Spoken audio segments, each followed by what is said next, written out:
کھلم کھلا گناہ کرنے والوں کو فطرہ کی ادائیگی۔ فطرہ وہ افراد جن میں مستحق ہونے کی شرائط نہ پائی جائیں انہیں فطرہ نہیں دیا جا سکتا۔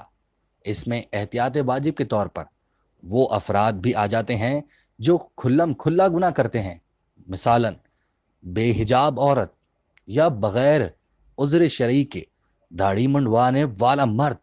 زکوٰۃ فطرہ۔ سوال: پچھلے سال لا علمی اور غفلت کے باعث غیر سادات کا فطرہ سید کو دے دیا، اب ذمہ داری کیا ہے؟ جواب: فطرہ صحیح طور پر دوبارہ نکالنا ہوگا اور غیر سادات مستحق تک پہنچانا ہوگا۔ بغیر ادا یا قضا کی نیت سے فطرہ ادا کیا جائے گا۔ فطرہ میں نان خور کھانا کھانے والے مہمان کی شرائط۔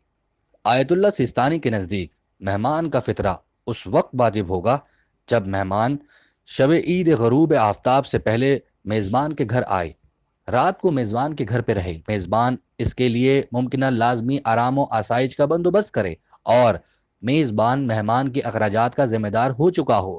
اگر یہ شرائط پوری ہیں تو خواہ مہمان کوئی چیز نہ بھی کھائے اور خواہ اپنی ذاتی غذا سے افطار کرے، تب بھی اس کا فطرہ میزبان کے ذمے رہے گا۔